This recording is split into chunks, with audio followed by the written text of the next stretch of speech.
start as we have right now 4 tutorials, and we will and on this in this room D, you will see Anna Kreshuk, who will tell us about all kinds of all aspects of machine learning, and I will keep this introduction short.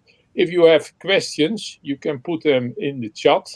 And at the end of the talk, or maybe if there is some reason to interrupt, but I think it's not advisable, I will then put those questions to Anna, and she can answer them if the time allows, etc., etc. Okay, hereby I would like to give the microphone to Anna Kreshuk. We will have to experiment a little bit until she is kind of full screen for you, and I hope that you will have a very useful lecture this morning or afternoon, wherever you are. Okay. Anna, it's up to you. Yeah, thank you very much, Fred, for your kind introduction. So it's a 2-hour talk. So I actually planned a bit of time for questions in the middle too, so that we don't just have me talking into the wall for 2 hours. Let me try to share the screen again. Just to warn you, I was planning to talk quite a lot about the basics, but I hope that this way, even for people who are already familiar with the basics, they will put themselves into kind of more of a picture of how we actually do that and why we do things this way when we analyze images. Okay, let's try that again. Screen, yes, and we say entire screen. Wow, okay, now you should be seeing yourselves. And now, yes, do you see my talk, I hope? Yeah, that's okay, yeah, so it's all still good. Okay, so what I want to tell you about is how we use machine learning for image analysis. And we have a long plan actually, and so I'll start by just talking about machine learning and about the general field of computer vision to which my research belongs. I'll talk a little bit about the kind of a classic machine learning, what we would now refer to as shallow as opposed to deep, because the deep learning is kind of the current most used method. And then I'll also show you our software called Ilastik, which allows one to use those methods without really understanding them. But I hope that after today's talk, you will even have all the understanding you need to do it yourself. Okay, now now it's back, okay. Yeah, so the whole field of computer vision to which my research belongs, and also it's a pretty big field in computer science overall. So it all started, there's an urban legend that it all started in 1966 at MIT, where they had it was the first wave of artificial intelligence, like the first time when people were extremely excited that computers could be used to do all kinds of things that require a bit higher intelligence. And at that time, the artificial intelligence group at MIT has planned this summer program where they wanted 2 interns to connect a camera to a computer and then teach the computer to make sense of the images. Right? And that was like the birth also of the pattern recognition field. And they thought that maybe just for a couple of students that would be a bit too challenging. So they said, okay, we'll extend it by a little bit. And the overall problem of interpreting images from a camera connected to a computer is not solved yet. Right? So it started in 1966. The whole field has grown out of this. We are not quite there. And overall, it turned out to be much more difficult than anyone predicted. Right? And the human vision system is still unparalleled for any kind of computer algorithm. But we made a lot of progress, and some of it is what I want to tell you about today. So what we do in the field is, there are several interesting problems in there. It essentially deals with all kinds of tasks that go with the analysis of images. Some of them are kind of more lower level, such as the ones that you see here. So for example, you can do deblurring on the images, right? You can do denoising and recover the original picture. You can do color restoration. This is very trendy nowadays, like all these plugins that you see, like Deoldify and the others that can turn your old pictures into kind of more modern ones with color. Right? So this is all color restoration methods. And well, the reason why I'm telling you about this today, and in general, why I'm actually leading a group that does this kind of research at a molecular biology institute, is that, well, many of these problems actually have their equivalent in microscopy. Right? So we also need deblurring, and we also need denoising. And we even now need what we would call color restoration, right? Where, of course, it's not really color restoration, but this is what I would call when people train a machine learning algorithm for predicting in label-free images what the labels would have shown, right? And then if you look at the kind of higher level tasks, higher level because they also are like, closer on the way to actually understanding the images and not just processing them. Yeah, then there are other things to do, like image classification. When you have an image and it only has one object in it, and you want to say what this object is, like here in the most classical problem, cat versus dog. There is also, as you zoom into the image, there is the next level, which is doing object detection. And so where you have an image and you want to locate all the objects in there. And then if you want to zoom in even more, then there is, for example, a problem of semantic segmentation, which assigns a class to every pixel of your image. All of those also have an equivalent in microscopy. And this is like more the kind of problems that my group deal with. So we also do image classification, not my group in particular, but let's say the whole field of machine learning for microscopy. So you can classify images, for example, by the protein cellular localization. You can do particle detection, which is actually close to object detection and even uses the same methods, or well, the extension of the same methods that people used for detecting images in natural images, detecting objects in natural images. And you can, of course, also do semantic segmentation and take your images and assign a class to every pixel, such as, for example, membrane or nucleus or cytoplasm or virus particle. So I hope that with this little bit of an introduction, I convinced you that this whole domain of computer vision that is, well, for the majority of it, actually dealing with natural images, also has a lot to do in microscopy. And then after this intro, I just want to mention that, well, all state-of-the-art in computer vision is now done with machine learning. And this tide has started turning, well, I would say in the middle of the 2000s. So I started my PhD in 2008, and already state-of-the-art was machine learning. It was not deep learning yet, and it was combined much more with classical methods because it was not as powerful at that time, but already more and more new things that were coming out were machine learning. I would say that now that we are in 2021, it's just all machine learning. So you get an occasional paper that does it differently, but this is really something that we point out to each other. So why do people think that machine learning is such a great fit to image analysis? Well, imagine that you want to solve this really simple problem, and you have those cells in a dish, and then you want to, well, extract the cells and leave the background in. And we will make it even easier, and we say, okay, let's not extract them as individual objects, but we just want to do foreground-background segmentation. So if you didn't know any image analysis at all, and you just were given this picture, like it happens with many of biology PhD students here, so you just get your images of the microscope, and then you start thinking, well, how can I find the things that I'm actually looking for?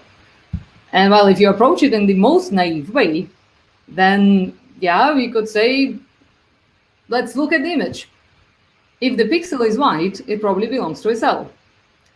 Well, that's a good rule, but now if you look a little bit closer, you'll notice that some of those apoptotic nuclei, they are also a bit dark inside. So if it's dark, it doesn't mean that it's not inside the cell. Let's go on. So then you have to keep going and you say, okay, are all the neighbors white? Because if they are all white, but the pixel is not white, then it's probably still in a cell. It's one of these middle pixels. Fine. So then you say, okay, if it's not all the neighbors are white, is it actually near an edge? Because, well, if not, it's maybe still one of the middle ones. If it is near an edge, neighbors are white, not all the neighbors are white, well, yeah, then it's probably not a cell. Then you can look at this image even more closely and think, okay, the texture is also different. So you could say, well, the texture of the background is much smoother than the texture of the object, especially than the texture of the apoptotic cells. And you see that even for this, well, I would say fairly straightforward problem, if you are trying to approach it in this kind of a rule-building way, this gets very complex very fast, because you also have to remember that each of these decisions is actually not a yes or no, because these pixels are not just white as in 255. You have to assign a value to each of them. So at each of these branchings, you have to say, okay, is the pixel intensity above 188? And then all the neighbors white as in above 156. And all of these thresholds that you would find empirically like this, as we know, don't generalize very well to the next image you will see. So basically, you will have to start doing it again. And the reason why people really like doing machine learning instead is that, well, it actually allows you to not do any of this rule building. Right? So machine learning tells you that you don't need to build any more rules. If you look for the classic feature-based machine learning, which is where it started from, and it's different from deep learning, then this is actually the picture that you will have. Right? So I'll tell you about how it works in deep learning later, but I like to start by the feature-based because I find that this is somehow, kind of a more natural way to go about it for people who have analyzed images before. Right? So if you look at the overall picture then of what you would do with a machine learning-like system, is that you have your original image, and then you think, well, what information contained in this image could be important for my algorithm, whatever it is, a black box, to decide if this pixel belongs to foreground or background. And we have already talked about this information, right? We just don't build the rules anymore, but we know that intensity is important, right? We know that being close to an edge is important. We know that texture is important. And then we can say, okay, let's take all this information, put it into the black box, and then the black box takes all this and gives us a segmentation out of it. Well, so how does it know what you're actually looking at? Well, that's where the supervision comes in, right? So you have to tell it. You have to provide the training data with examples of what you're looking for. So actually, the complete picture looks like this. So you give it all this information, and then you put in a little bit of training data saying that these are the things that I need in the image. And it learns how to extract based on this, transforms on the image that you have given it, it learns how to extract the parts of the image that you're interested in. The way that that works, very briefly, is, well, imagine that you only have two features, and you have this tiny little cutout of the image where you want to get the cells out. Right? And so if you only have two features and you just plot them like intensity versus texture, I mean, texture is usually not one-dimensional, but humor me for a moment. Imagine you have two features. So you have intensity, you have texture. In the super ideal world, where all your objects would be just white on black, you would now, in this feature space, see two distinct clusters. And then you would just say, okay, this one is foreground and that one is background. This does not happen in practice, especially not in microscopy, because things are noisy and people are always pushing all imaging parameters all the way to where it can go. So the signal to noise is never perfect, and everything else as well. Right? The intensity is not so good, the contrast is not so good. So it's extremely rare that you will really have a cluster of the foreground where you could say, okay, this is so different from everything else, we just take it. So what we have to do instead is, like I said, you provide examples. Right? So you then, as a human user of the system, would say, okay, this is the pixels I'm looking for. And so that would be yellow. Right? And the blue would be then the pixels that are background and I don't care about them. Or this is +1 and this is +2, right? You just want a separation. So then you project that back from the pixels into this feature space. And now you see that some kind of a separation actually emerges. So if you wanted to do a very simple classifier, like, the most basic, you just find the line and then you say everything to the left, then we would declare as yellow, and or as +1, and everything to the right, we would then declare as +2. Right? And then, so you have it in the feature space, and then you can bring it back and have all the pixels of your image labeled.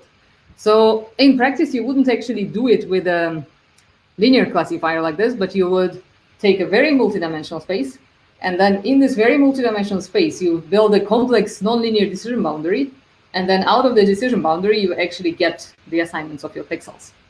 What I want to try now is to actually show you an example of how it works in practice. I hope I will not ruin everything. Okay, you should, okay, now you're seeing yourselves, right? Where is my other screen? This is so unfortunate.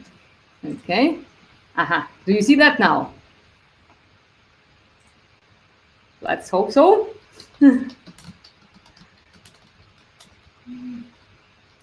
So what I want to show you now is how we actually do it in Ilastik, and I'll give you a much longer show of that later in the talk. But here I just felt like maybe it would be a good point to interrupt the talk and show you guys how it looks in practice. What I was telling you now with the how you project from feature space and so on. Okay, so yeah, if you just I have it already, but then unfortunately my machine had to reboot when trying to share the screen before. So bear with me as I do the basic steps again.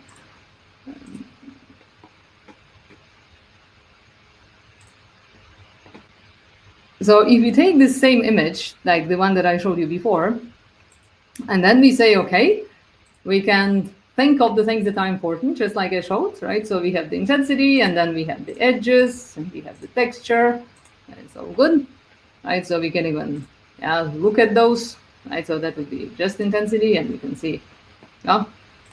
But then we come to the actually interesting point. So you have defined this feature space by saying, yeah, that's important, or could be important for the decision of where each pixel belongs to. And then, just like I showed, we can now say, okay, so this would be cell, and this would also be cell, right? And this would all be background, and this would also be background. Right? And then it tries to find a separation in that space. And now you can say, okay, that was a good try, but we can give a bit more labels, and now it moves the decision boundary. And we can say, okay, move it a little bit more. So we mark a little bit more of the space. Right, and now it tries to move it even more. And yeah, so it's actually in practice, this is quite fast. Once your feature space is defined and you know what you're looking for in there, it's not that difficult. Okay, I hope you have all seen that. So what just happened in there? Oh, we used as features, we used image filters at different scales. In our case, it's Gaussian smoothing for the intensity, different kinds of edge features, such as, say, difference of Gaussians, texture features, such as Hessian eigenvalues. We compute these features for every channel. You can do it in 2D, you can do it in 3D, you can have it all mixed. There is a highly optimized implementation that actually makes it run fast. And then under the whole thing, there is a classifier, which is, like I said, the thing that actually decides where to put your clusters. Right, so if you look at your data in feature space, which I before showed as 2 clusters, but here, let's just look at an example with 4 clusters. So if you have your 2 features, and you have these labeled points in there, and then there are also some of the points that are not labeled, and you're trying to come up with what could be their class. So if you just had one decision tree, you would basically do the same thing that we have done in the beginning. Right, so remember when we said, where are the cells, where is the background, right? So all these decisions, it then tries to learn. And when I say it tries to learn, it finds the best threshold, right? So first, for example, you say, okay, let's see with the intensity, where is the best threshold? And then that would be one bifurcation point. And then you say, okay, now I have to divide both daughters. And then there you also choose what will you split on. Okay, for example, on texture. So you say, all right, the Hessian eigenvalue that way, and then smaller ones this way. And then you split like this everywhere. And then you go on and you split until actually in every leaf node, you just have purity. And then you have one decision tree, right? So this would be one classification tree. The problem with those, well, they are nice classifiers. They are easy to understand, very easy to explain, somewhat possible to interpret. The problem is they don't generalize well. So you do it on one image, and then it doesn't work on the next image. Or it doesn't even work on the new parts of the image that you haven't shown to it, because they really, what we call, overfit to the data. Like they assign these thresholds very exactly to what it sees. And then as soon as something is shaken up just a little bit, it stops working. And this is why there has been this classic work from 2001 by Leo Breiman, which has introduced the random forest, where the random forest is exactly what you would think it is. So you have several decision trees, and these several decision trees are trained on a random subset of the data. So you subsample your data with replacement, and then you do every tree, you show then approximately, I think 70% that would turn to. Yeah, so like 70% of the data, and then you train like 100 trees, so 255 trees, some number of trees. Okay, and then if you have those trees trained, now you just use all of them, and that's why you call that a forest. And then each of the trees vote for a particular point to belong to a certain cluster. Like you can see in this image here, for example, the first tree votes for the green, the second tree votes for the green, the third tree is not so sure, but yeah, green is not losing yet. So overall, your forest will probably say that the point V should actually be classified as green. And this method is actually extremely robust. And not only is it robust, it's also, and it's robust to changes in the images. It's also robust to slight changes in the labels. Like if you label different examples, it would still bring the same solution on unseen data. And it's also like the really great thing about it, and this is why we use it in our software, is that it doesn't actually have any hyperparameters, or it's very robust against their choice. So you can choose the number of trees, for example, but it's whether you have 100 trees or 255 trees, doesn't matter so much in the end. So random forest is a great classifier. I can recommend it to anyone. And another great thing about it, not just the actual performance and robustness, is that it gives an uncertainty estimate that is very easy to interpret. So because you can say, okay, I have 100 trees voting, 80 of them voted for class green, and then 20 voted for something else. So I could say that it has certainty of 80%. So that is also very useful for many practical applications. Okay, so how good is a system like this? If you come up with good features, and then you have this nonlinear classifier that works in a multidimensional space, it's actually pretty good. So before deep classifiers came around, this was state of the art. And we know that for simpler problems, it works really, really well. And what is even better, you don't have to give much training. So like you have seen, I've just labeled a few pixels here and there. And from these few pixels here and there, it generalizes really well. And it's also very easy to train. It doesn't actually matter exactly where you put your pixels as long as they are in the correct class. And you don't have to like watch it very closely in training. It's a one procedure. I mean, there is some randomness in it, so it's not deterministic. But unlike the more advanced methods of deep learning, there is no danger of it not converging, for example. Okay. What if it's not good enough? Well, there is an approach that is called auto-context, where people just do it twice. And I want to show it to you because I think it's like an interesting sort of a step, if you will, from the classic feature-based machine learning towards a little bit deeper learning. So the way that works is that, well, you have your, so that's the original setup that we have looked at before. Right? So you have the raw data, you have this features that you have extracted, right? Or some kind of image transforms that you thought could be useful to process your raw data. And then you have the black box of the classifier. You give a little bit of training data, it gives you some output. Right? So after you have given all this training data, if it still doesn't work so well, what you can try is you say, okay, let's actually do 2 iterations. Let's take the predictions of the first level and make them as if they are additional channels in your raw data. And then you give new training data on top of this now combined images. And now it's like you have a 2-step thing. And the second one looks at the prediction of the first one. This works much better. It needs a lot more training data, but surprisingly, it actually gives quite a big effect. So the reason why that works is that these predictions of the first stage, even though they are not perfect, they add a lot of semantic information. And then in our case, so here I just wanted to show you an example where this was particularly striking. So it's not always brings such a big difference, but here it looked really nice, so I thought I'd show it to you. So you can see this is a slice of an electron microscopy image of a brain, think mouse. And we wanted to solve the problem of predicting where you have mitochondria and where you have vesicles, right? So where, in case you're not familiar with EM data, mitochondria are this like big dark blobs, and then vesicles are like this sort of dots.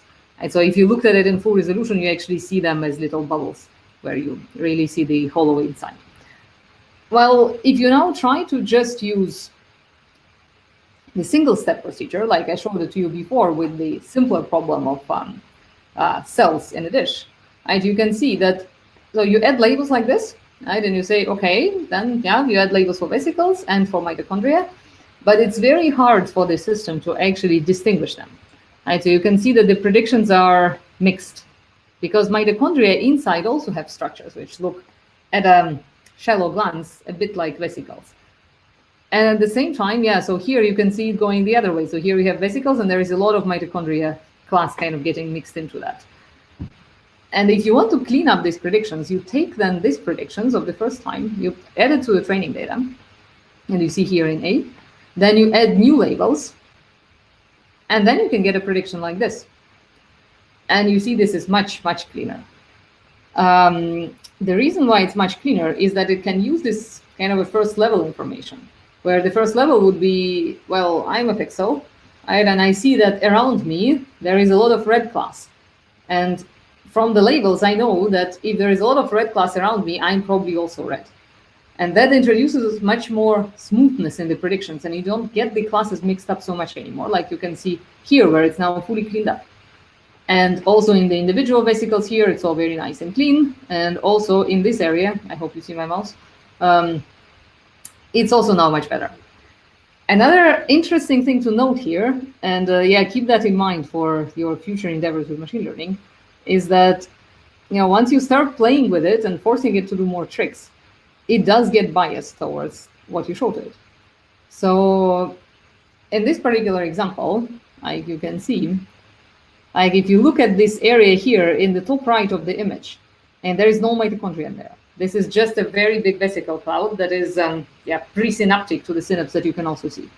And before, like in the first stage, it was just a mess, right? So it looked very dark because there are a lot of vesicles. And then, yeah, it figured out that, well, you should not actually have them mixed up like this. So you should have red and yellow a bit separated. And now it came up with this little mitochondrion in here, which is even the correct shape, right? So, which is not there, right? I mean, there's no mitochondria. But if you just look at the shapes, it's actually very believable. And this is where it all starts, right? So this system is kind of getting intelligent. And you have to be watching what it's doing. Right, so what can you do if that is still not good enough? So like I said, it was the state of the art before deep classifiers. So if all of this is still not good enough for you, the next natural step is to just learn the features. Right? So what we tried before is we constructed the features ourselves. And then we got trying to find something that would be well adapted to the problem. And before deep learning came around, there were whole groups dedicated to trying to find a good feature space for particular problems. Yeah, but it turned out that the best approach is actually not to try to build a good feature space, but to just build a classifier that is big enough to just learn the features as well. At this point, because we've already been going on for half an hour, and I wanted to now switch to deep learning, maybe we could have like a quick question session. I'm not sure what's the best way to do it, because if I go to the screen where I can see you, then you will be seeing a reflection of yourself, right? Okay, Anna. I'm supposed to put a question to you. Yes, so if anyone has a question, please type it up. Or maybe, Fred, if you have questions. Or, you know, if no one has questions, just, yeah, take it as a 1-minute thinking break of everything that I have been speaking about so far. If it's, yeah, if you don't have questions, we'll just go on. Okay. But yeah, use this chance to ask a question now. And I'll give it half a minute. Yeah, let's say half a minute, yeah. Yeah, I see many people joined, maybe not from the very start. So if you missed something very important in the beginning, I could also go back to something. Or is it all? No, most of the people are with you. There is one question right now from Stefan Dietzel. How do you publish this in a paper so that others can reproduce it? That's a great question. I wish more people were asking themselves that.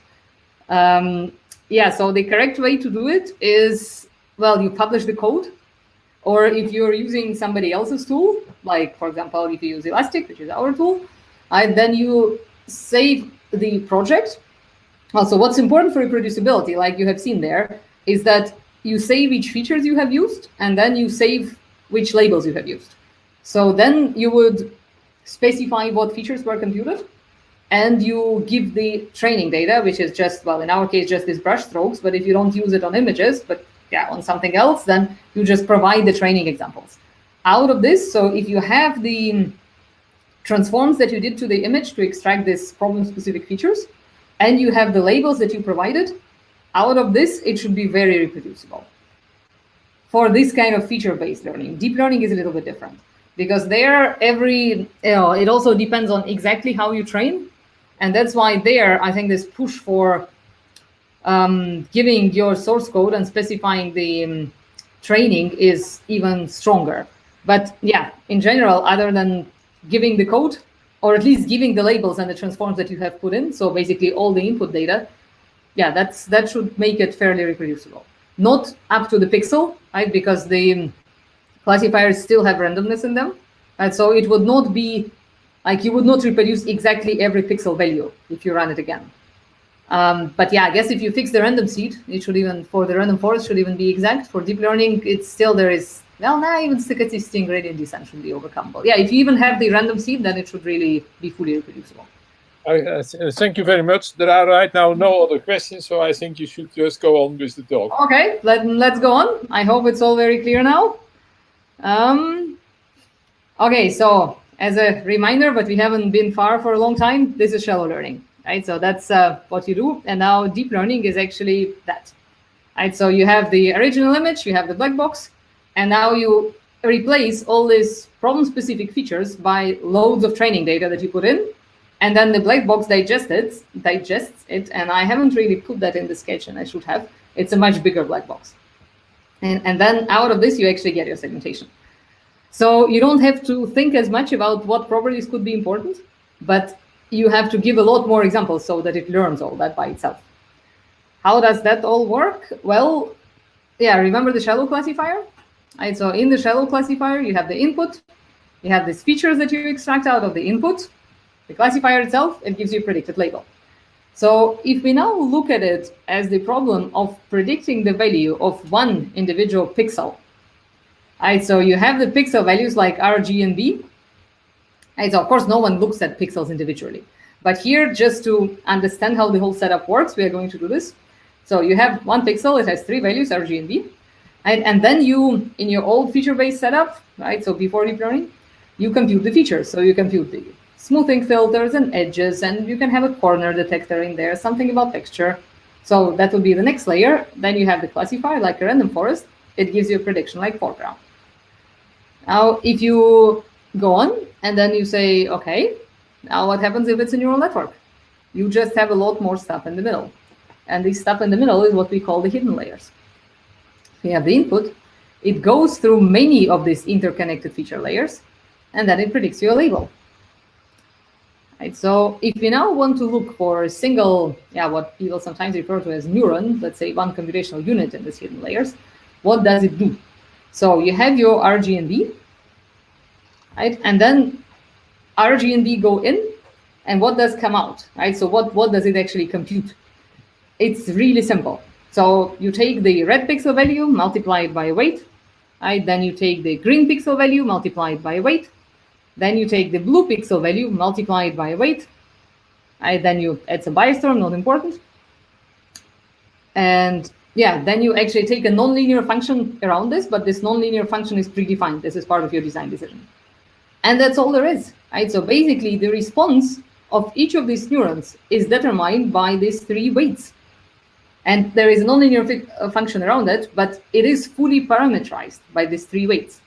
And then the next neuron in this layer would then have other three weights, and then the next one would again have other three weights. And then you have the next hidden layer where they take as input these outputs of the weights, and then you have more weights that go around them, and then these weighted sums, they just go on passing through themselves all the way to the output. And yeah, of course, we need this nonlinearity around it, because otherwise you will just have a giant linear transform, and we know that, well, linear transforms are not that powerful. But if you have a nonlinear layer that they all have to pass through, then this is actually an extremely rich representation. So it's been shown already, I think, in the 80s, that I think, just 2 hidden layers or 3 hidden layers is already a universal function approximator. So you can really approximate any kind of a separator in your feature space that you might want to have. So what happens with this representation, or what happens after you have collected all these weights? Well, there is an algorithm called backpropagation that I think was also introduced like in 1984 as the first wave of AI. And many of you might be familiar with it. The way that works is that, well, you have this network. Right? Like I said, every neuron is parameterized by its set of weights. You initialize these weights to something, it could be random. You make one pass, right? So you put your R, G, and B values in, and you compute this whole transform all the way to the output, right? Remember that you have the training data, so you have examples of what this transform should produce for you in the end. So you make a prediction, which means that you pass your pixel through the network, and then you have some value. This would be your prediction. You compare this prediction to what it should be. Especially in the beginning, if you randomly initialize your weights, it will probably be very far. But then you compare, and you can now update your weights to get a little bit closer to the ground truth. And the way you can do that is through gradient descent. Right? Because remember that they are all just weighted sums, and the nonlinearity that you put around it is differentiable. And then you can just go back and forth like this. Right? So you put the value in, you go all the way forward, compare with what you want to get, go all the way backward to update all your weights, go forward again, update the weights again, and then it goes on like this in many, many, many iterations, and then eventually converges. And this is your prediction. So this is really all there is to it. But now let's look for what happens if you are not looking at an individual pixel. So if you're looking at images, you will most likely be working with convolutional networks. And why they're called convolutional, you will now see that it's, there are good reasons for this. So you're not looking for an individual pixel. You are looking at the complete input image. And then in this input image, you will now say you're putting in a pixel neighborhood, and your output, which before was a weighted sum of the pixel values, will now be a transform of this neighborhood. And this transform is like before we had something parameterized by 3 weights, will now be parameterized by a 3x3 function. Right? So in this example here, you have the input image, you have the weight matrix, and then the output of your first hidden layer would be computed just by simple convolution. Exactly like you would have in the classic times if you were computing a convolutional filter. Right? So then, you go and shift your little sliding window across the image, and this is your first hidden layer. Right? And then, of course, you don't just have one. Right? And the power of the whole method is that you have many. And this way, it can adjust to so many things that it sees in the training data or in the real world. So you have many of these transforms. You put them, which you then put on the input image in parallel. Then they have many outputs. Well, in this case, let's say 4, could also be 1,000. And then you make transforms of these transforms, and then you chain them all together into this very big network. So another thing that you also do is, well, if you think about it, remember that I said that this convolutional filter takes this 3x3 matrix. So you can also take 5x5, right? Or 7x7 or 9x9. People rarely do that because it really blows up the computational complexity of the problem. Because remember that you have so many of these layers. So 3x3 is the usual number. But of course, if you want your final decision to take into account pixels which are a bit further away than 3x3, you need to show it more of context, right? So you need to show it a bigger neighborhood. So if you have some layer, you also introduce then the what we call pooling layers, which are basically just downsampling. So there are several ways to do this. But the core of it is that you take like a little neighborhood, and then you summarize it in your next layer by making it smaller, by pulling these pixel values together. So you could average, so that would be average pooling. You could take the maximum, you could take the minimum, you could even parameterize it and learn the parameters. The important point is that your image is getting smaller. Right, so you're going through the image exactly like before, right? And then that would actually give you, the whole network. So you go on, and then, so you have the first set of transforms, then you have the second set of transforms, then you make them smaller, you make more transforms, and then you just chain them on and on and on like this. So if you had a problem where for a single input image, you actually wanted to just extract one number or one value like cat or dog, then you don't even have to go and upsample it up again. Right? You can just say, okay, let's make it smaller and smaller and smaller and smaller. And then in the end, we just have this image level properties, and then we decide based on those. In practice, or specifically in microscopy, we usually have image-to-image transforms, and I'll talk about them just a little bit later. So here, just to summarize, you have the convolutional layers, you have the pooling layers. What else is there? Well, there are many things. There is the loss function, which is important. We'll talk about it later. There is an optimizer that actually works on it. There are the hyperparameters of how exactly you train. There are the normalizations in the layers. So there are really a lot of turning knobs. And every year, this training process gets easier. But if you think about it, what is happening there, it's, you have many of these layers, each parameterized by a function, all nonlinear. And you're optimizing this very big function with billions of parameters, approximately through stochastic gradient descent. So you can imagine that there is a lot of stochasticity in this, and a lot of ways of how to slightly push this optimization procedure so that it doesn't get stuck in the local minimum. And that's what makes training this network much trickier than training a random forest. Now, this loss function that I will also talk about later, or I could also just mention now, is how do you actually define that what your network is giving you now is different from what you want to get?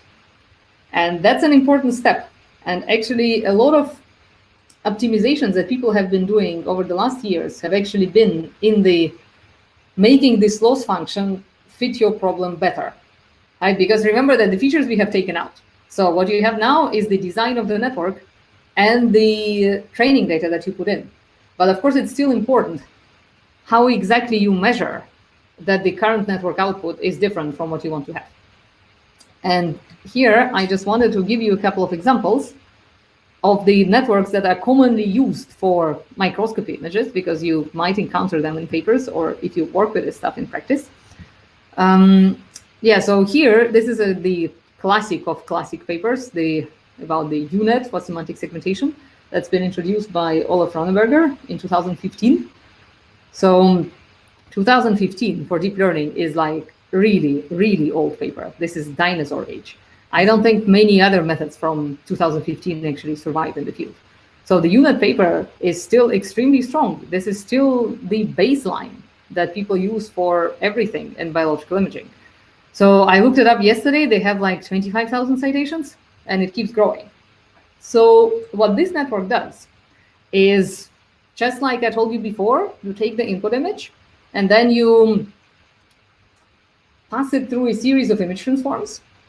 Then you downsample, then you make more image transforms, you downsample some more, make more transforms. So in our case here, this would be like in the kind of the bottleneck layer. This is 1024 transforms. And then, because you actually wanted to go from image to image, you start upsampling, and then you upsample, and then upsample, and then upsample, and then you actually come to the image you wanted to have.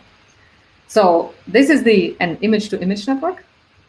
And the thing that makes the UNet special is that you see there are these additional arrows here, which are called skip connections.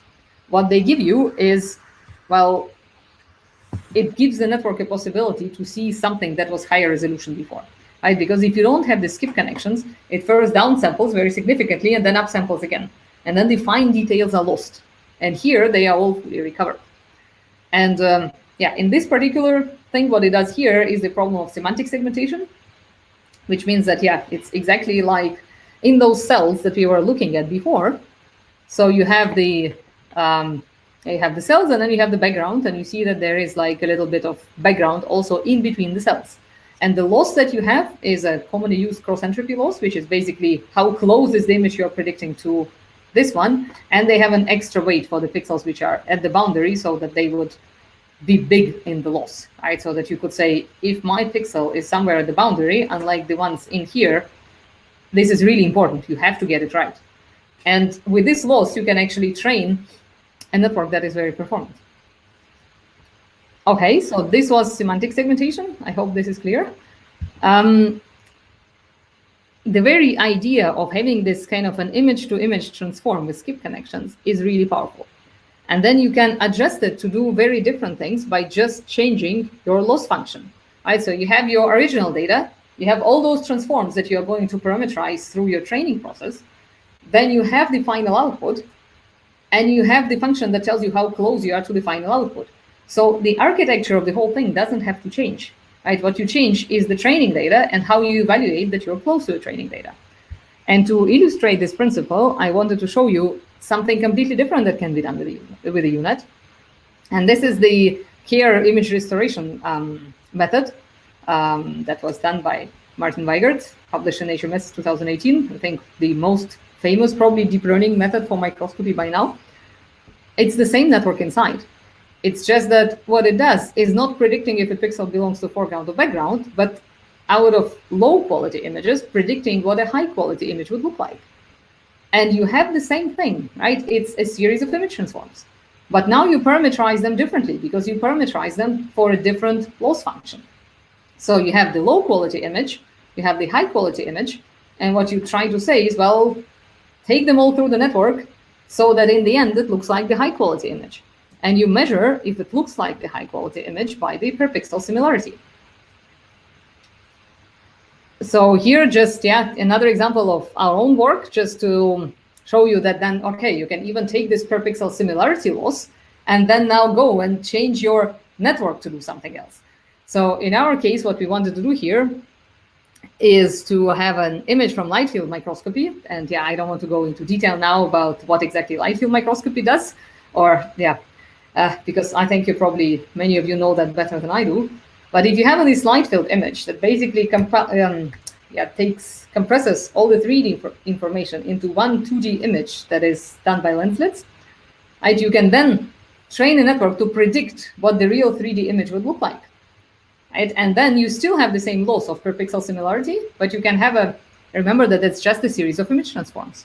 Right? So you can have an image transform where you at some point say, okay, now I have a 3D volume.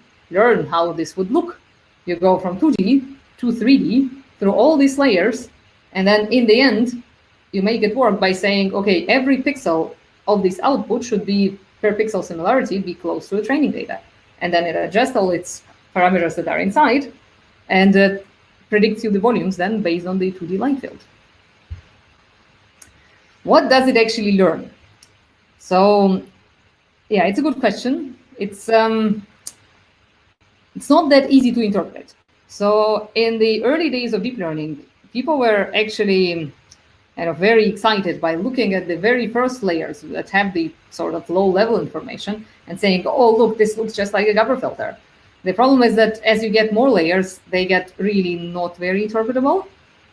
So here there is another example from electron microscopy. So if you go from an image like this, which is the raw data, and you want to find where the membranes are, and here I've just kind of looked up exactly what they would show. Like, remember that it's just a series of image transforms, right? So you can visualize all of them.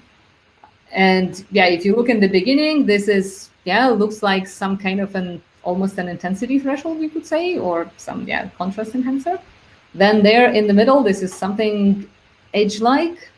This one, I'm not sure. That also. Here we are coming back to the edges. And here we actually have the final prediction that is fairly close to this one, but summarizes more channels. So you can look at it and try to see what it's doing, but it's not very enlightening. What is a little bit more enlightening is if you actually, instead of trying to see what exactly it shows, you try to see which pixels were important for a decision. And I will not go into detail about how exactly that is done, but this is like a good way to control what it is that your network has been learning. Okay, so why is everyone so excited about this? And why has our field over the last 9 years switched completely to doing this? Well, it works really, really well. It's the method of choice for pretty much any problem now. It's state of the art in all the challenges that we have. It's still not as good as human vision, right? So make no mistakes here, but it's much closer to it than we ever were.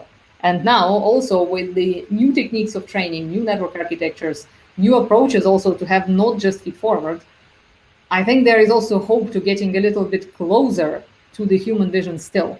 So maybe never fully replicating it the way that humans do it, but getting, let's say, close enough for autonomous robots or self-driving cars and other things that we are looking for, and especially, in my case, for automatic processing of microscopy images.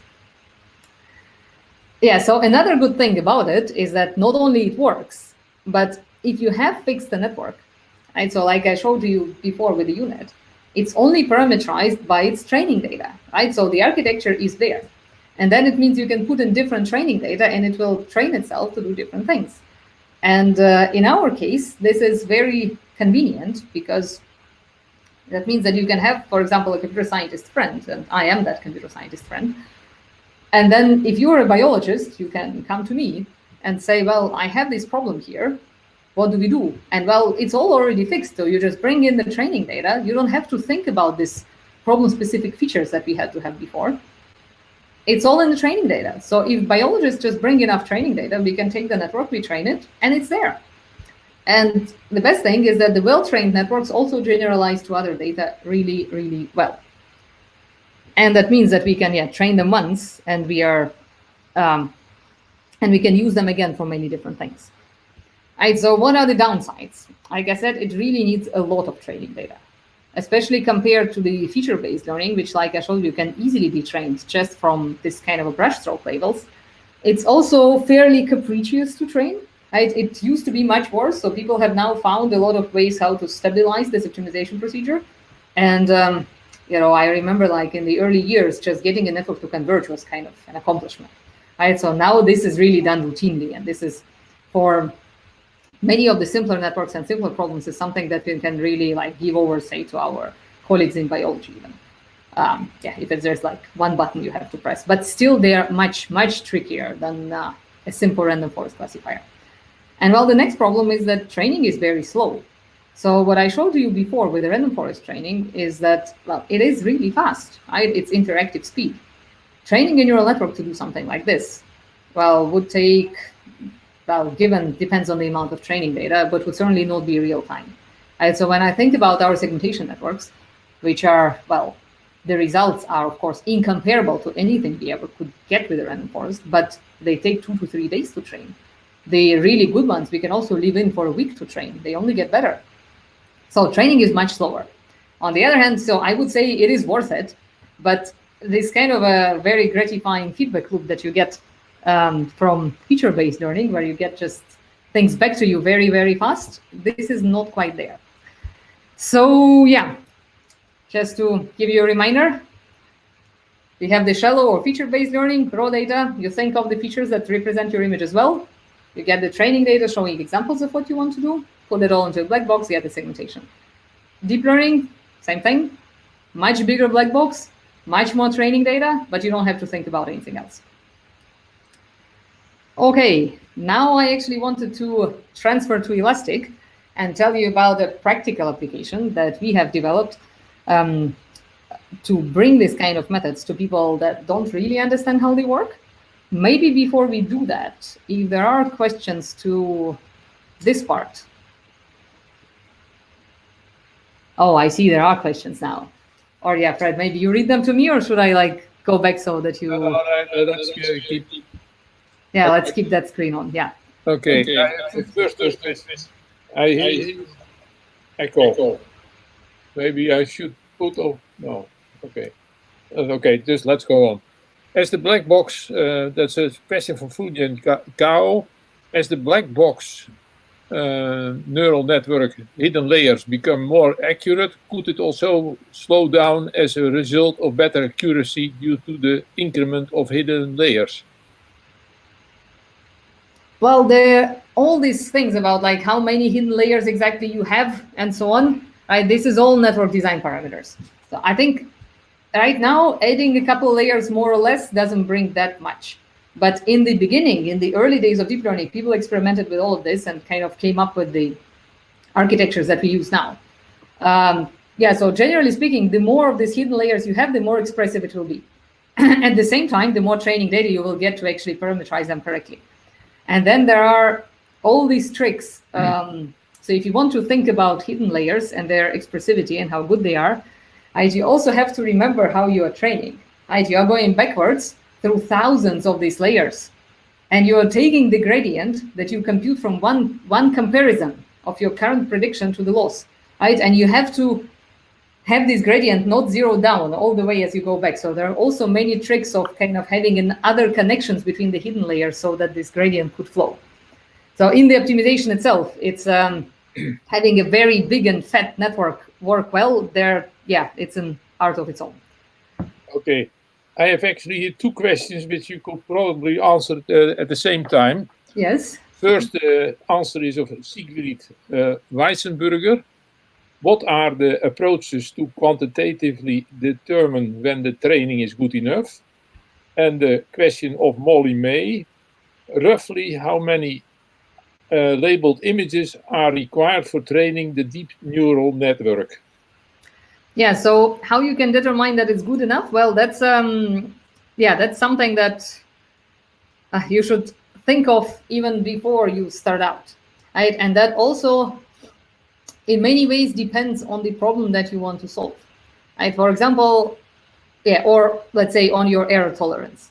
And so what people always do is you have your training data and you don't show all of it to the network, right? You keep some data off for validation. And the best way is if your validation data is actually separated from the training data, right? So you can't just subsample the pixels. The pixels are too correlated. So you have to have like a different part of the image or a different image.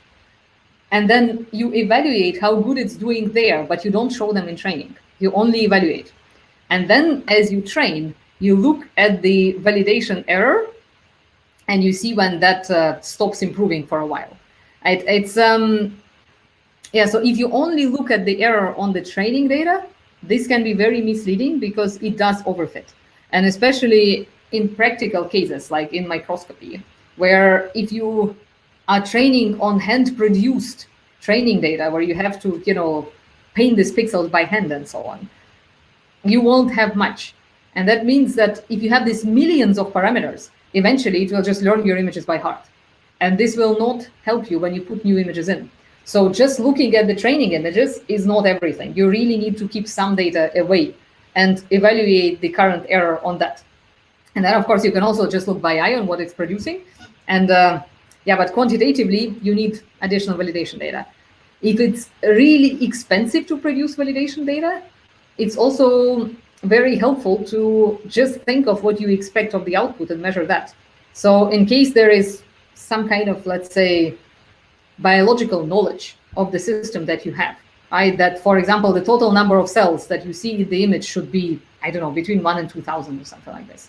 Right? Of course, you can also evaluate all this. So you don't have to evaluate by exactly the same function that you put in as the loss of the network.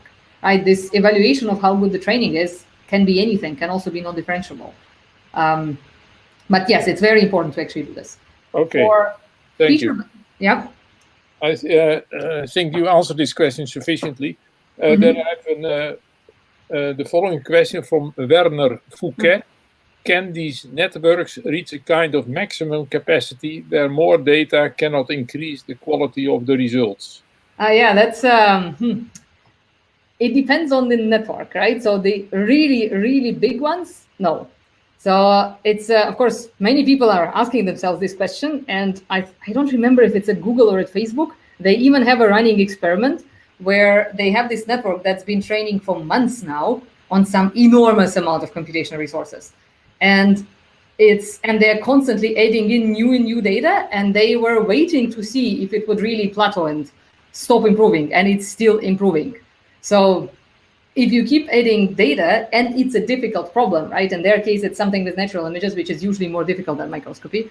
Then, in general, there is no limit. In practice, you will not have enough training data. Okay, thank you. I think you should continue with the lecture. Okay, but we still have like an hour, right? Or no? You have still an hour, yes. Yeah. Then, I'm actually through the biggest part. Okay. So that was all the kind of theory to prepare you for, to see how we do it in the software. And just to mention all the great co-developers. So it's so this is the current team that you can see on the left there. Many people have contributed also in the past. We also had some generous funders that were keeping the thing going. And all the people that you see as current developers, they're not all full-time working on this, but their contributions of all of them have been very valuable to the project. Right, so if you want to go through a bit of history, Ilastik has not started in my lab, but in Fred Humprecht's lab at the University of Heidelberg almost 10 years ago. And I got involved into that when I was a postdoc in Fred's lab, and kind of slowly took over the project as Fred got more interested in theory and I got more interested in user-facing tools. And then when I started my own lab at EMBL in 2018, the project and the whole development team basically moved over with me, and now it's only developed here. So the aim of Ilastik is to make useful and machine learning-based algorithms available to people without computational expertise, right? So to our colleagues in biology. And what's the most important for us was to solve diverse problems with the same method, because there are many problems that need to be solved in microscopy, and I can't allocate a PhD student every time a collaborator takes new data. So for us, it's really important to develop generic tools that people can then use and do it without us. Okay, now, yeah, this same method that I was referring to is, of course, the stuff that I've been talking about for a whole hour now. And our approach is then really that you, as a user, you give labels, and Ilastik solves your problem with machine learning. And yeah, so we have many workflows that do different things, and I'll try to show you at least some of them now, because yeah, I still have a lot of time. And yeah, the most basic one, and the one that I think people also use the most, is the semantic segmentation workflow. And that's the one that I've given you a glimpse of before when I was showing you how it works in practice. But this is kind of a more difficult example here with more classes. So if you have this EM image, you can also give labels of different things like mitochondria boundary, the membrane, yeah, synapse in this case, cell cytoplasm, and it gives you a prediction for this. So let's maybe try to then go back and let me try to show you again how this actually works. Okay, I still have it running. Yeah, so that you have seen, right? So that you can go on and improve your segmentation. In our case, like here, I don't even really see where I would make such a big improvement anymore. Maybe somewhere here we could, yeah, you can then also zoom in and try to make it like a little bit better. Also all around cells, have the live update on. Yeah, so yeah, look at the segmentation again, maybe. Yeah, and then in general, try to clean it up. Yeah, so you see that in this case, training can be really fast and really interactive. But the question that people often ask is, how do you actually select what features to put in? Because Ilastik, as you can see in this previous step that I was in before, right? So where you select the features, right? So there are several of them possible. So it's actually 39 features in total, because you can also open it here and see all these different ones, right? So the kind of edge features that we use, the kind of texture features. If you have a small 2D image like the one that I'm showing now, it doesn't matter. You can just put all of them. If you're going to 3D, things start to get more expensive, especially the nonlinear filters like, say, texture or edges and stuff like this. No, edges not, but especially texture. These are actually quite expensive. So how can you say which ones you need? For that, we have this handy button called Suggest Features. So if you press that, it would actually try to find you better features, right? Or yeah, so you can do this. Yeah, you can run the feature selection, and then it tries to combine different features and to see which of them would actually be important, or let's say more or less important for your prediction. And so if you hear some background noise, I'm just, yeah, it's very sunny today and the sun is moving towards me, so I wanted to close the blinds. Yeah, so you see now it actually found some maybe better. So if you use all the features, you can see here, right, you have, yeah, very good error. So the just, yeah, 3% of the error. And the computation time is always 5 seconds, right? If you go for the 7 best features, then, yeah, you have a comparable error and the computation time is just, yeah, 1.6 seconds. Right? And you see that the results are actually not different, I would say. Right? But the features that I have selected in the beginning turned out to be much worse.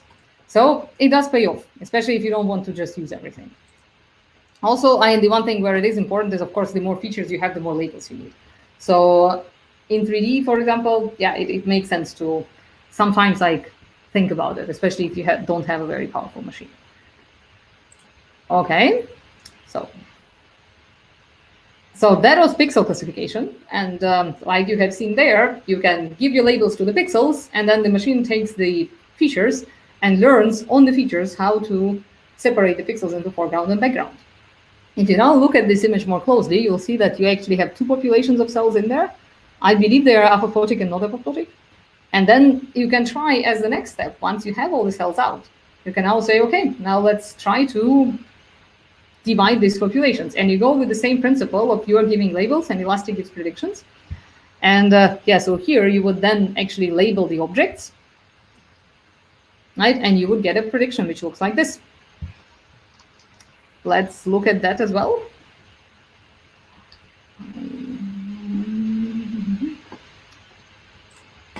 Okay, so then we can maybe stop this one, start another one, and let me show you how it would work then if you wanted to classify objects.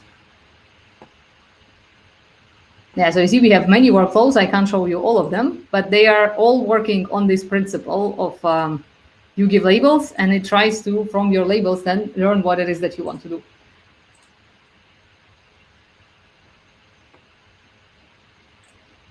Okay, so then if we take this, our same 2D cells, right, and the prediction map that I have produced before in the previous tutorial,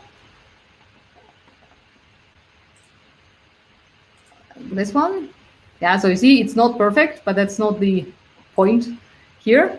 Right, so first of all, of course, if you want to classify objects, you have to get objects, while what we have now is just a foreground background map.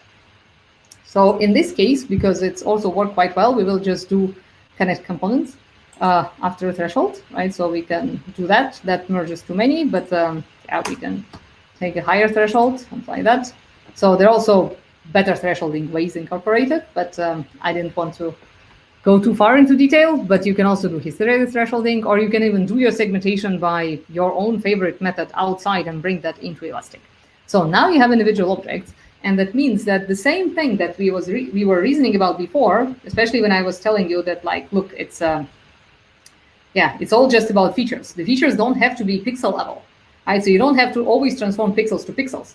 You can also have objects, then compute object properties that we are going to do now, and then based on these object properties, train a classifier that would separate them into classes, just like we had with pixels. So, for example, if we wanted to compute object features, we could take, say, mean intensity of the object. Should be pretty important, right? We could take variance of intensity, or skewness of intensity, or actually, yeah, size, right? Maybe radii as a shape feature. And I don't know if you think that there are also other shape features we have, like convex hull ones, probably wouldn't be so important now, but just so that you see they exist, we can also put in convexity. And then you can go and do just like we were doing with pixels before, you can now do with the objects, right? So you could say, okay, this is all class 1, right? And this would then be class 2. And let's see what it would predict. That looks sort of okay. Right, so we can also then zoom out, see if it's good everywhere. Look at the original. Nah, this one should be blue. Yeah, but you see, it's exactly the same principle that we had on pixels that you can now apply to objects. And here you can, spend a little bit of time thinking about what actually makes objects of one population different from objects of the other population.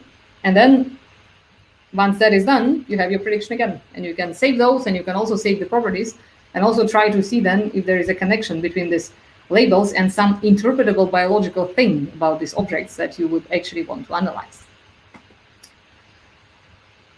Okay, now let's go for different workflow. So here, this is something that we have actually developed for 3D segmentation. And this is a workflow that we call carving, because you kind of carve out the objects one by one. And it still goes with this principle, right? So you have your image, or well, in this case, you have your volume. In this volume, you give some labels. So you say, in this case, well, green is like inside the object, red is outside the object.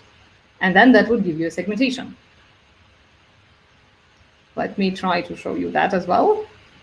Where do I have it? Okay. And here we will start another window. And also just keep in mind that I have a developer version, but if you want to use it as a user, there are much easier ways to starting it than just going it from the terminal. Okay, so then we have the carving. And then in here, let me just load some data.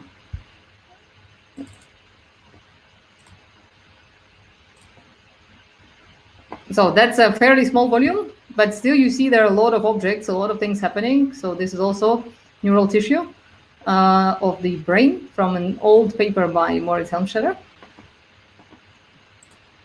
And yeah, so this one also needs a bit of reprocessing. So we have to say what kind of separators we have in between.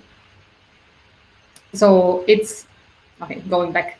What this thing does is it learns where, depending on the edges that you have, where does it have to stop growing the object.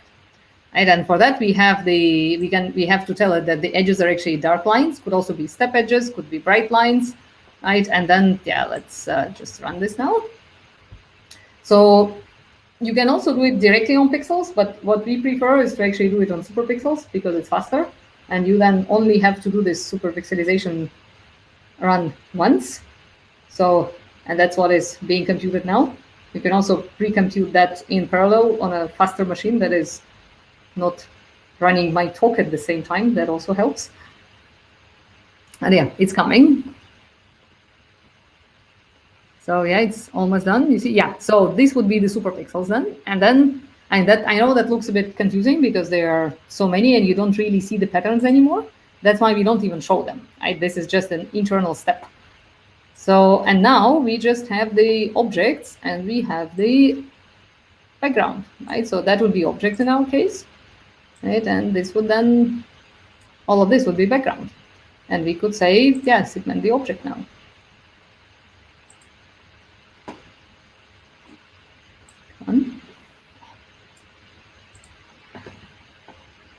There is your object, right? And then you can look at it and you see you have only given labels in one plane, and then it grows from that one plane and goes to the border that you have indicated to it. Right? So you can go through it and then try to see if it was actually all correct if you wanted to. Actually, it looks okay to me. Yeah, I don't think it merged anything that it shouldn't have. It's pretty good. Then we could say, yeah, that looks like a nice object.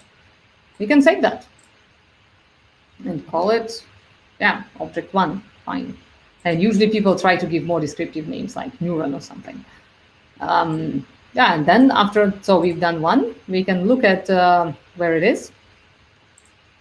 And now we can start another one. And we can say, okay, let's now do this one. This is an object.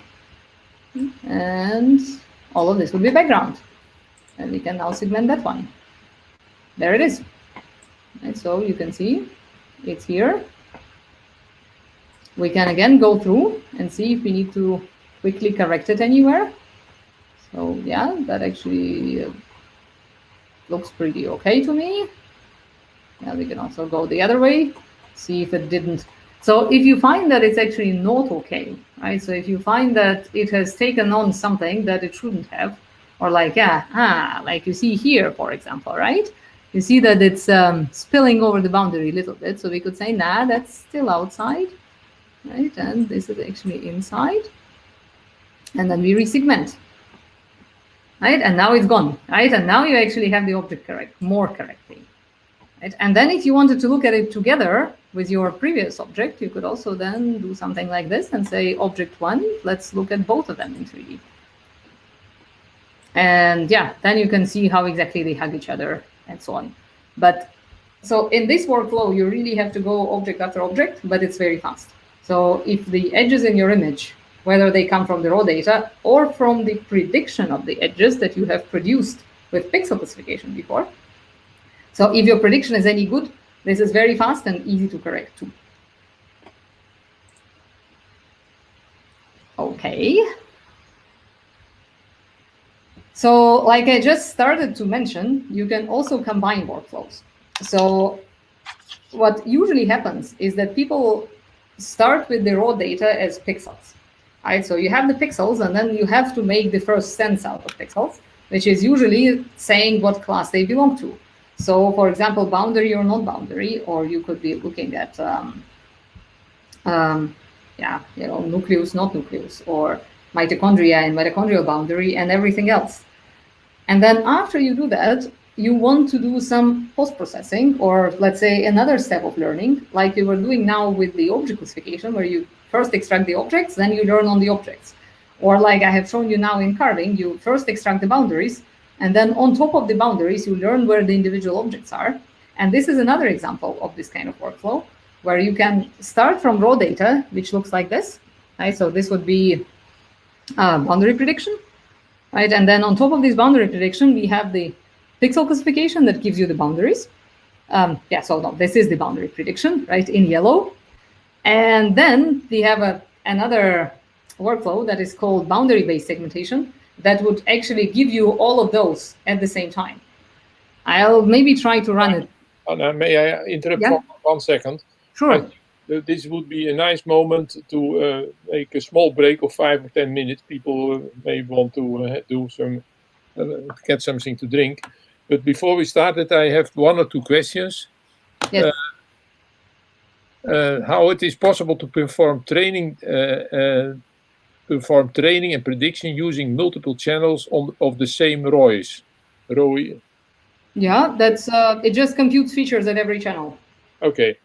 The second one is from Roland van Wijk. How common is it to train your network on acquired data from different microscopy techniques on the same sample, and does it help? Different techniques, probably not so much. Different microscopes is really good. Okay. So, for example, if you have like 3 labs that all do confocal imaging of, well, like you see there, of a plant organ, then having data from all of them in the training set really helps, because it shows it much more variability of noise and the acquisition parameters and so on, and then the network implicitly learns this. Okay, very good. Then the last question up to this moment: what kind of extensions does Ilastik support? This is a question from Sibarjun Mandal. It depends on what you mean by extensions. Right, so we have a plugin in Fiji that can run Ilastik. Right, we have a plugin in Cell Profiler. We have a node in KNIME. So in that sense, it's like all nicely integrated. You can, if you want to use the neural network workflow that I'm going to show after the break, you can load your own network. It's all open source, right? The code is there. You can extend it any way you want. Okay, thank you. Okay, so should we then go for a 5-minute break? Yes, I think we should resume at 10:40 my time, for 40 minutes into the hour. That is the... Okay, sounds good. We can have something to drink. See you later. Then I'll go get something to drink too. Okay. And maybe I'll stop sharing for a second and then restart again. Okay, very good. Okay. Just leave your system as it is. You do not have to change anything. Yeah. Okay, bye. See you. Right. Yeah, see you soon.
So here we are again. Can you restart sharing your screen? Of course, of course. And I have also two questions here. One is a very long one of Lisa Cuneo. Okay, maybe let me just read it then before I started sharing the screen. Okay, So you that you don't yourself, yeah. Okay. Yeah. Okay. Is it possible to encode prior information in the network design so that the algorithm doesn't have to learn what's already known? Or is it only in the training data? That's a great question. That's something that the whole field has been thinking about for a while. And a large part of my own research is trying to encode priors that are known from biology into this so that you don't have to put it all into the training data, because otherwise, of course, you have to have the infinite amount of training data. Well, I think what we have seen in practice is that for some things, it's yes, you can do that, especially if it's something that is not in the pixels themselves, but something really like top-down, higher level. Yes, you can do that, especially in the loss. For other things, because you have put in this example of invariance of rotations, people have published great work on showing how to make this, the filters that you learned, how to enforce them to be invariant rotations. In practice, just showing your training data rotated works the best. But yeah, you can do a lot of interesting theoretical work trying to put that directly into a network. So yeah, it's a question of trade-offs. If you can easily put this into training data by just presenting it as different versions, I would say this is a more straightforward way than trying to change the network architecture. Okay, then we have the question of Sigrid Weissenberger. Can you read it too? Yeah. How sophisticated are the optimization algorithms for weight updates? How complex does the parameter space typically look like? And what are the chances to be trapped in local optima? It's very complex, and the chances to be trapped in local optima are very high, right? And this is actually what makes this whole thing so capricious, right? Is that like I said, there are many ways to stabilize the training, and people really put a lot of research into trying to make this part better. But overall, I would say purely from the mathematical optimization perspective, it's surprising that it works at all, considering just how enormous the parameter space is and how little we regularize it. But that's why, there are ways of how to regularize it so that it works better. But if you see the training stuck and it's still not looking like you think it should be looking, chances are it's stuck in a local maximum. And like giving it a bit of a push will probably help it achieve a better performance, right? So showing very different training data, maybe playing with the learning rate. Yeah, so there are tricks. Okay, thank you. I think you should continue. Okay, let's go back now. Yes. Then, okay, I'll allow all the sharing. Now you see yourselves, right? And now let's look at the PowerPoint again. How long do you expect to take? You have planned to... Yeah, I was, but for some reason, I'm now back to the slide 1. This is not where I thought I would be. Yeah, I'm be right back with you. There we are. Okay. So yeah, I'll show you the neural network part in a moment. For now, yeah, let's just remember that you can combine workflows, right? And that you usually try to first make sense of your images, just classifying the pixels. And then you're going on for the next level of extracting the objects out of the pixels, or classifying these objects, or doing whatever it is that you want the problem to learn. Now, of course, if you train it once, you can run it in batch, and you don't have to sit there and click anything anymore. You can do it directly from the GUI. You can do it from the command line. It doesn't. So you can also do it on clusters. You can do it on clouds if you want. That's all very straightforward. It's just Python. So the deep learning integration. It's of course it's like on everyone's mind, because this is what gives you the best predictions as we stand now. It's available as public beta, and it's going to go out of beta, well, I hope by the end of next week. People are already trying it, reporting bugs. So if you want to try it, we'd be very happy to give you advice and to help in general. Because deep learning has to run on a GPU, it needs a different backend than main Ilastik, that you can either run locally or on a remote server with GPUs. We have all the instructions on the website of how exactly you configure it. It's not difficult.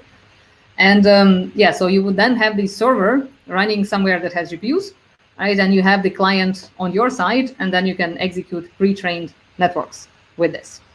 And to look at a little bit more detail, so you have the Ilastik as a client, right? And you have this tick torch. Well, we call it tick torch because it's like Ilastik and PyTorch. as a server running somewhere else and doing the heavy lifting. It can, of course, if you just have a machine that has a GPU, like you have an eGPU, or you just use a heavy duty server as your main machine, you can also just run it locally. It doesn't have to be remote. And the client is like normal Ilastik, lightweight, doesn't need a GPU, just kind of sits there and sends the images to the server. Right, so the need for the GPUs, just so that you can estimate if you actually want to invest into that. For prediction, this is not completely critical. So if you have the network pre-trained by someone else, or you found it in a model zoo that I will just show in a moment, you can predict on a CPU. And it's a bit slower, but it's not like, it's not a killer. If you have to train, you have to get a GPU. There is no way going around it. I mean, training on a CPU is just, you will never get there. GPUs are also not that expensive nowadays. So a good gaming consumer GPU is slightly above €1,000. Like the super good ones, still gaming but they're perfectly good for this kind of stuff. We use them ourselves, like 2,000 or 3,000. Of course, if you want to have a professional one, that is for this kind of applications, it's like 15,000, 35, and going into much more. But a gaming GPU is excellent, right? So we use them all the time. We have a whole cluster of them here. I can only recommend that. Okay, so if it can run a pre-trained network, where do you take the network? And this is where we are coming to the model zoo. So because, like I said, training is not easy and takes a lot of computational resources, people often go to pre-trained networks. And then if you don't pre-train your network from scratch, then you at least take something that someone has pre-trained before, and then you add a little bit of your own data to see if to adapt it basically to yours. Right, and so we started this project that we call the By-Image Model Zoo, which is really a community thing. And so there we have Ilastik and Imjoy and Fiji and Deep Image J people, and also zero cost. And then the idea there is that we could have models created by all our groups in a way that could be readable by all these user-facing tools, at least for prediction. So that will be the place to share and find the models. And then we will also have continuous integration in there that will ensure that they all run. Okay, so now let me just show you the neural network workflow itself quickly. Okay, so as you see here, I have so this is Ilastik neural network workflow. I just didn't show the startup screen before because I started it in the 5-minute break that we had. So I have a server that is sitting, I don't know, 2 floors away from me. And it has 8 GPUs, but these are just like the normal 1080 gamer consumer cards. And then you see that I have selected one of them. And so I could now say, okay, yes, that's the one that we want to have. Let's put in some input data. Because, so it needs to know what to run against. Let me just select some here. Where do I have it?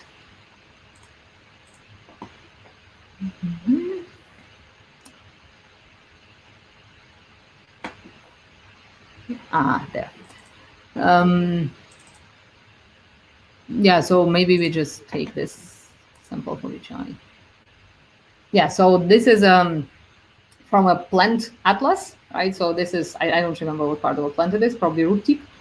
And then we have a network that was trained on a different microscope on very different parts of the plane. So we have plant, we have a network that was trained on plant ovules by our collaborators. And this is the one that we are now going to load. And this is also available in this model zoo that I mentioned before. And so this is now unzipping itself and downloading and checking that it was really the Connect network. So in here, I just want to mention it so that you calibrate your expectations, is that my server, like I said, is sitting a little bit away from here. And I think my network connection is now really hogged by me live streaming you the whole thing. So it will be a little bit slower than it normally is. But you see, it's already coming. And we can look at them a bit brighter now. So it goes page by page, and it sends these pages to the server, and the server returns them with the predictions. And like I said, the network itself was pre-trained on a very different data set. So here we can just use it on this one and see how pretty it looks. And then if you have that, so now we have the prediction. And in this prediction, like you can see, we only have the boundaries. And then out of these boundaries, we can now also make objects. And for that, we need a different workflow. And yeah, so let me just maybe close this one. Yeah, you can even save what was happening there before. Right, so you have seen this. And yeah, well, there is not that much time. Let me then maybe go back to the talk and just mention that we have this workflow there that allows you to do boundary-based segmentation from exactly this kind of predictions. So you can, what that all means is that you can run a neural network, which is the part that is expensive to train and that is difficult to train. So you can take a pre-trained one, run this here, and do the difficult point of extracting this kind of per pixel information to get nice boundaries. And then on top of that, have some much cheaper machine learning that would then turn these boundaries into individual objects. And for that, we have the boundary-based segmentation workflow, which I won't show you to you now because I wanted to leave some more time for your questions, but maybe I'll do it later then if there are no questions at all. Okay, then yeah, so you have seen that. Yeah, so now to summarize this smaller part, or like, yeah, what you have seen, is that there are two kinds of machine learning. Well, there are many kinds of machine learning, but the two kinds that we have looked at today, or the distinction that we chose to make today, is that we have feature-based learning, where you define your features and you give examples of what you're looking for. It's fast, it's computationally very cheap, and it's easy to train in the sense that it gives very predictable results. It works very well for simpler problems, right? Where you would be surprised how many problems are actually simple for this kind of an approach, right? So, of course, some things are just inherently very difficult, like very crowded scenes and things like this. But very, very many things are solved by this feature-based learning and solved infinitely better than you would by designing this kind of thresholds and rules yourself. Now, if that is still not enough for you, then there is also deep learning, where you don't define features, but you give examples. And you also have to define the network architecture. In general, I would say that you can just go with the architectures that people have so far been using for these problems. It's unlikely that you will find the magic switch that would make it so much better. So you take the architecture that people have been using before, everyone just takes the UNet, you give your examples, it's slow, it's computationally expensive, and in principle, not so easy to train, right? So it's easier than it was. You don't have to fully understand what you're doing, but in general, sometimes it helps to actually know what's happening. So I can tell you that for the same kind of a training problem, a beginner student in my lab and an experienced student in my lab can get different results, and the experienced ones get clearly better results. But for many things, it's actually now stable enough that you can just use it as a non-expert and take the parameters that someone else has set for you, press the button and train. Well, the reason why we use it despite all this, is that it makes for excellent performance. And it's really, the deep learning now is state of the art in any computer vision problem that we are tackling. And like I said, for many of them, we're still far from human vision, and for some very far, but no other non-human method is better than deep learning at the moment. Okay. So yeah, so how can you actually combine the strengths of the two? Or how do we, in the lab, or how what I have seen in the community, people actually use both? Because one is fast and cheap, and the other one is kind of expensive, but gives fantastically good results.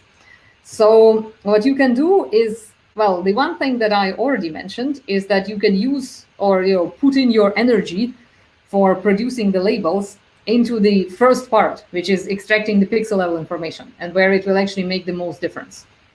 And then you train for membranes there, and then use shallow learning on top for your actual task of like differentiating between objects and things like this. And so here, what you see is an example from our work of Adrian Volny from my lab. And here we had to train a network to segment 3D volumes of a growing Arabidopsis root. Okay, and then it's in light sheet microscopy. It's a very challenging problem because you see some of the nuclei are also labeled, and that makes it all very confusing. And yeah, so the way we approached it is then, well, if you just go from scratch and take a 3D volume and take it to Fiji or whatever it is that you prefer to use, and you segment them pixel by hand, this will take months to produce enough training data. So we actually go through iterative steps.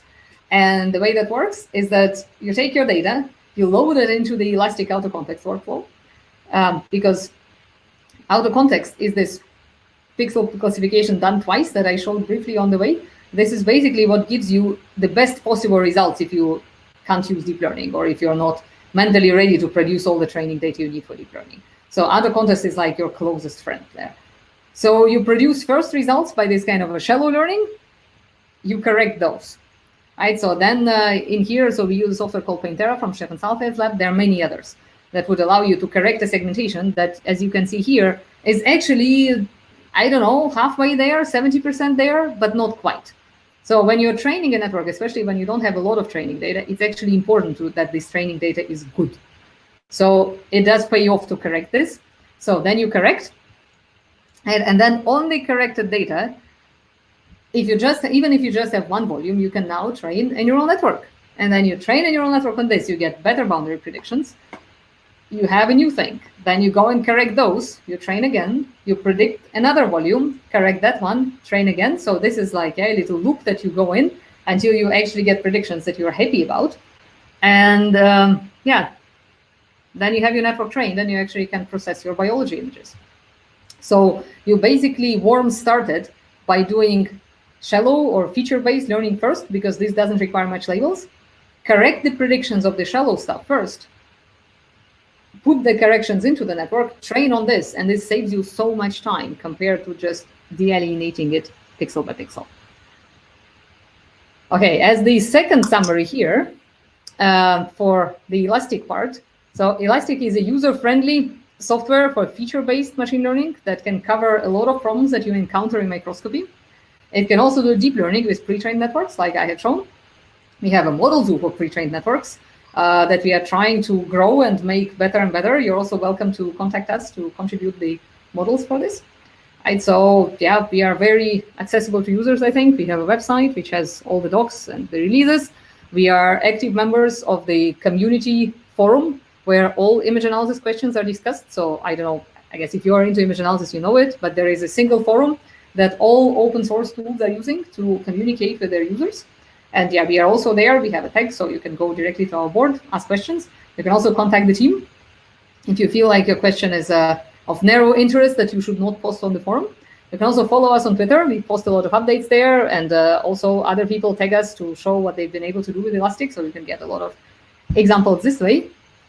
And yeah, that was basically what I wanted to show today. Thank you all very much. Okay. Thank you, Anna, for your excellent presentation. I think there are probably many questions, but I would like to take advantage of my position as the chair by putting two or three, depends how you view it, to you before. First, and there's connected to it, you talk every time about the ground truth. Yeah. And that you could use as a kind of basis for saying if you are right, correct, or not correct. And with connected with that is the aspect from how do you find something you don't know there is. I will give you an example. For instance, you work in the jungle and you have never seen an alligator. Yeah. And you would like not to be eaten by this alligator. So it is rather important that you identify it. But how do you find it? Yeah, that's I think that's where this skill of defining what it is you're looking for should come through. Of course, you don't know what an alligator is, but you have to look at your intrinsic motivation. Yeah, the point is that it is actually more fun. You don't know that there is an alligator. Yes. So what you actually want to do is you don't want to find an alligator, right? You want to find things with teeth, right? Because it's the things with teeth that you want to avoid meeting in there. Yeah. Right, which means that, yeah, you could actually train on finding things with teeth, right? Or you could then say, okay, let's think of what could be, you can do a general kind of an object detector, right? Where you could say, okay, let's just detect everything that is moving, right? Let's detect everything that is not just background. And then out of this, I will then produce additional training data that would tell me, is it dangerous or not? So then you have like a 2-level problem, and then you hope that it learns to recognize just something dangerous. Right, so if you want to take it back to a microscopy example, Yeah, you could say, suppose you have an electron microscopy data set, okay? And then you want to look for very special organelle, or you want to look at organelles that are different in some kind of a mutant state. So you could then say first, okay, like I had in my previous example, let's find all the animals, right? In our case, let's just find everything that has a membrane. So then you train to recognize membranes, and you have all the organelles out for you, right? So then that would be like your training step 1. And then you say, okay, now we have everything that is an organelle. How do we look for something that is not like anything I have seen before? And well, for that, you have to teach the system everything that you have seen before. And you have to give examples of the existing things. You can, of course, hope that they would just cluster in a way where unusual things will drop out. Happens sometimes, you can get lucky. But I would say, in general, now you actually have to give it examples of things you know, and then you train it to recognize, like, I don't know, ER, mitochondria, other things. And then you say, okay, what is left? And then you look at what is left, and there you actually see if there is something you're interested in. Okay, thank you. A little bit as a follow-up, what I've always been admiring about the combination of the retina plus the brains behind it is that if you walk in the night during a jungle and a leopard attacks you, you don't see the leopard except a few spots moving here and there in the image. So the actual question is, how do you recognize objects which are not image-wise connected, but still make part of the same entity? Let's put it like that. Well, it's in a way that goes back to the ground truth question, right? So there is, in particular for natural images, right, where you have the projection geometry and not real 3D data like we deal with in microscopy, things are often occluded, right? So you have occlusions all the time.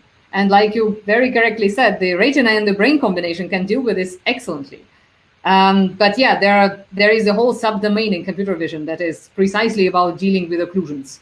Okay. And yeah, so how can you recognize that two things are part of a whole? It's you can train for that. Yeah. Okay, thank you for that, because we should go to the questions of the people. First, Andreas Thomas, you can read it. Wait, yeah, I can just go and read them myself then. Yeah, then maybe let me stop sharing so that it's so that you don't see yourself twice. Okay, that doesn't matter. Okay, or I keep it like this, right? Because I see myself twice. Just read the chat.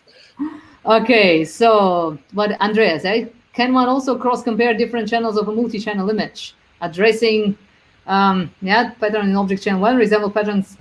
No, wait, that was not your. Hold on. Do you have this question twice? Yeah, how can you cross-compare different channels of a multi-channel image? Well, you can put them all in as input, right? And then the network will, so if you're talking like a deep learning, it will just learn how to associate them, right? Because when you're, like, remember when I gave this example on the RG and B going into the same neuron? That's what would happen with your multi-channel data. It has information from all the channels, and it computes its features for all the channels. So I think that kind of, happens inside. And then if you want to explicitly have a loss, like I want to have this in that channel and that in that channel, you'd have to think of how exactly to present this kind of training data to it. But it's, that should be doable. Yeah. Okay, then unless Panda, can the training be done and applied directly on 3D and higher dimensionally spectra time data sets? Yeah, absolutely. That's like when we have 3D data, we always work fully in 3D. Okay, then Sigrid Weissenberger, can you give some examples of common mistakes in deep learning and how those can lead to erroneous results? That's a sensitive question, of course. Yeah, well, it's, I could give a whole other 2-hour talk just about this, of course. But I think the most important part is have validation data, look what it's doing. Like, it is a black box, right? But you can still see the outputs. And I think like not looking at your data enough and not looking at the results enough is usually where it goes to. Otherwise, like the common culprits is normalization. And so don't forget to normalize, especially for microscopy, this is important. And like think exactly how you normalize, because once you clip things away, they're not there anymore. So yeah, think about how you do this part. What else? Yeah, train for long enough. play with the learning rate. But I think the most important is, have validation data and watch what it's doing. Okay, you have two thanks from Alessandro Exposito and Alberto Diaspro. They are very appropriate and right. You Thank gave you. a talk.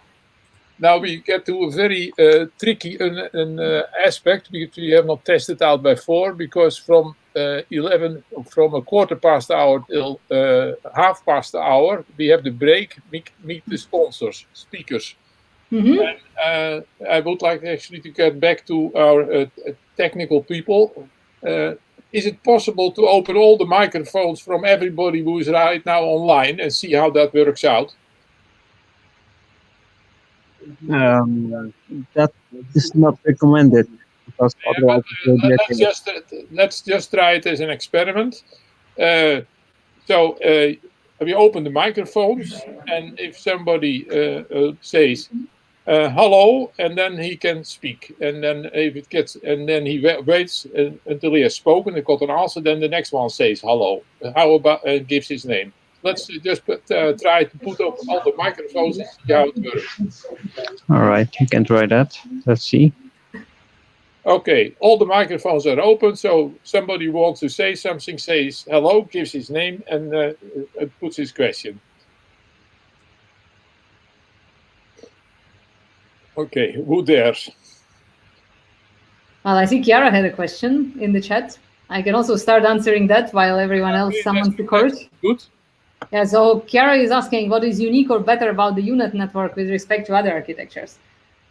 Well, it's you have to remember this is all speculation, right? So we think that what is making it different is the skip connections, because that really shows the network so many levels of the data, also at a very precise level, because it sees the same resolution at every horizontal cut through the network, you could say, right? And that allows it to come up with the very, very precise delineations and very pixel precise predictions. So we think that's what makes it different. But you have to keep in mind that in our field is kind of empirical. So even for random forest that was introduced 20 years ago, there is still no sound theory as to why it works so well. So yeah, it works. We are happy it does. But yeah, I think it's skip connections, and this is, I think, the generally accepted explanations in the field. Yeah.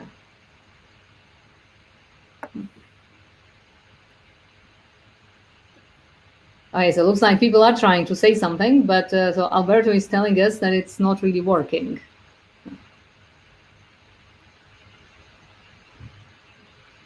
Yes, I hope that the technical people from ACS listen in right now. Hello? Okay. I'm here. Yes, it seems that people are speaking, but they cannot hear. No, the host has to switch on the microphones of the people, so we cannot. Okay, and how do I do that? Right-click on the audience of somebody, and then let's see. I see. So for example, permission. I can now say what speaks at. Well, it's great that I know when he speaks, but how do I turn his microphone on? You have to give broadcast permission. Where is that? Sorry. When you go to the participant list. Participant list. Yes. Yes. Now I get it. Okay, and then sorry, Fujian, you'll be the guinea pig here. No, now he's gone. Okay. Too bad. Let's have some other volunteer. Ik ben nog de enige van je collega's. Dus hopelijk komen die zo meteen naar binnen te wachten. Hetzelfde kaartje, maar iets... There. Yeah, okay. Fujian Kao can speak now, I think. Yeah. Yeah, this is Fujian from Taipei, Taiwan. Did you hear me? Yes. Yes, we can. Okay, great.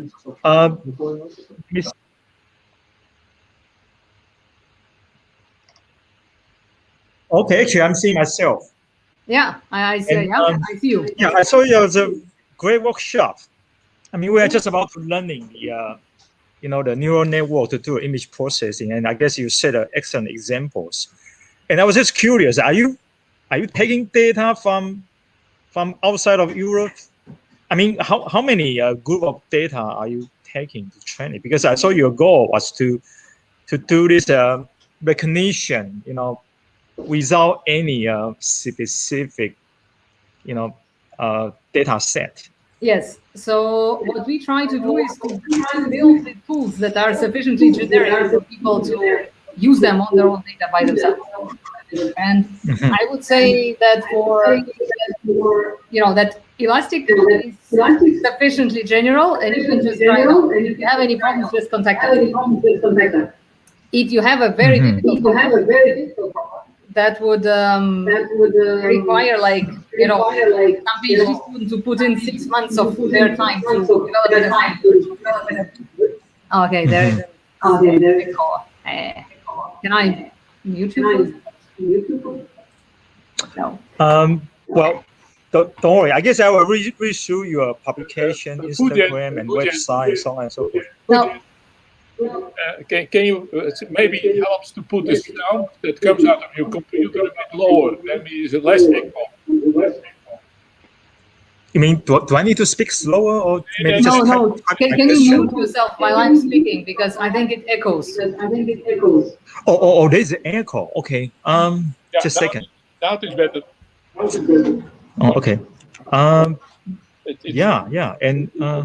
On the left side, there is like this line of. Is it better now? Yeah. Is it? Actually, yes, it is. Yeah, at least I only hear myself. It's better, right? There's no echo now, right? No, yeah, now it's So I was saying that with the software that we release, we expect that it works on everyone's data.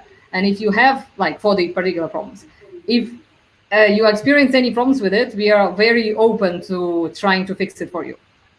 If it turns out that the problem that you want to solve is completely orthogonal to everything we have done before and feels like a 6-month research project, then we should do it as a collaboration.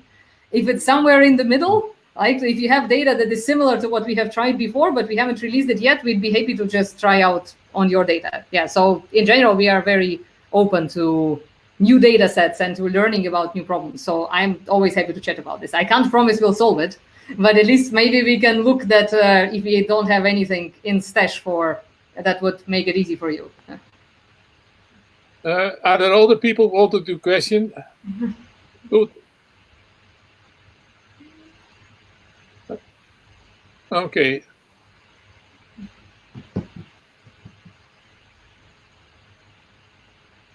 I don't see anybody else asking a question or wanting.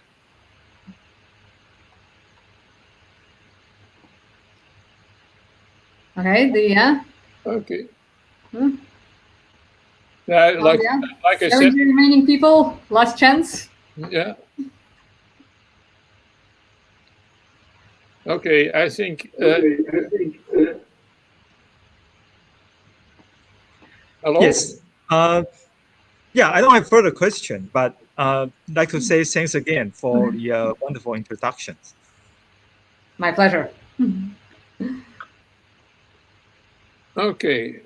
Thank you very much for the great workshop. Chiara Stringari tells us. Francisca Kurt says, thank you. We will definitely check it out for our data. And I think if there are no other questions, I think it is appropriate. It is, by the way, precisely the right time that we close this tutorial workshop, but not before. I also want to personally thank you for your excellent presentation. And on the other side, also, I would like to compliment the technical people who has made this all possible. This is actually a first try. We have not really had dry runs. So it is... for me, somewhere of a technical marvel that this is possible, and also, but my personal opinion is that I could be sitting in a room having heard you, but I must say I picked up more details this way than I probably would have been sitting in the room. So that is about it. So thank you again, and it was a marvelous tutorial, and I hope that the rest of the conference also will go very well, and we will meet all of us in around a quarter of an hour at 1/2 past the hour, we should never use, say, 11:30 anymore, because for everybody it means different. So in the half hour, in the next hour, we will meet again, and then we should all come to room A, where the opening will take place. Okay, bye-bye, and see you. Thank you very much, Fred, and thank you all for listening and all the questions. Okay, thank Hope you. to see you later in the conference. Bye-bye.